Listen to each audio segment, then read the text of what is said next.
One of the things that can be most difficult about temptation is it just feels like there are certain seasons where it is a never-ending barrage of attacks. It seems that we are constantly having a defensive posture.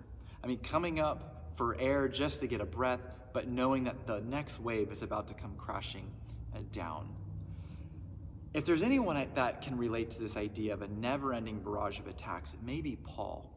And yet I think we learn something so important when it comes to defeating temptation in our lives from him. See, when it came to temptation and the trials in his life, Paul took an offensive posture rather than a defensive posture. So let's dive in to Ephesians 6, 18 through 20 to see what I mean.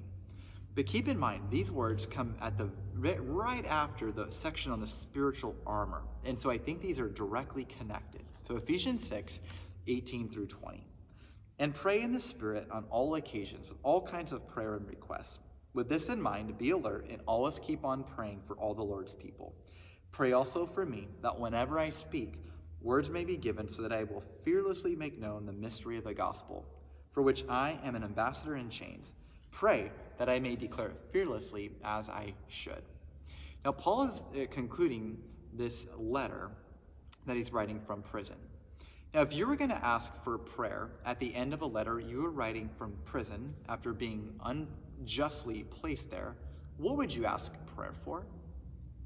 Why at the end of this letter is Paul not asking prayer for release, for a good judge, or a fair trial, but instead he's praying that he would have boldness to make known the mystery of the gospel? I think this is an offensive posture, because his heart's affection for living out the gospel was so enormous that it transcended the reality of his imprisonment. Right? So those things that our hearts are most affectionate for is what we will pray for. And it's so, life is not only about where we're at, but it's about where we're at in Christ. So do you see how living so intentionally and so relentlessly on mission is one of the primary ways that we counteract temptation in our lives without even trying? Right? It's just the byproduct.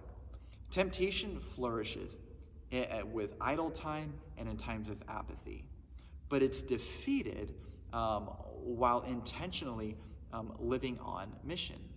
It appears that Paul was not being tempted by self-pity for being put there unjustly, or resentment for those that did him wrong, but rather he is able to see every circumstance, even the less than ideal ones, as God's hand on his life, that his mission could not be thwarted.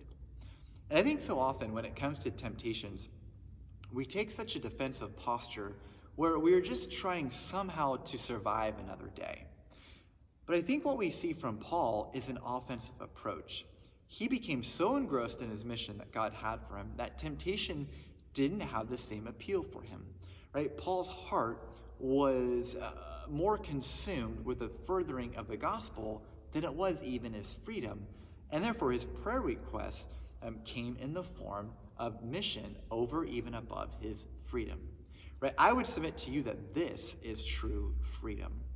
Right? This is a life that is no longer subject to circumstances or to things that can be taken away or to self-preservation, but rather to a mission that ultimately is going to succeed.